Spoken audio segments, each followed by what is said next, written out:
சிரிக்கிறான். இளமையில் படுத்தவன் முதுமையில் தவிக்கிறான். உனது ரத்தமும் எனது ரத்தமும் உறவு ரத்தமடா. நீயும் நானும் நானும் நீயும் நிறத்தால் குணத்தால் ஒன்னடா.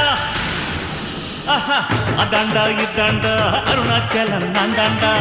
அன்னை தமிழ்நாட்டில நான் அனைவருக்கும் சொந்தண்டா.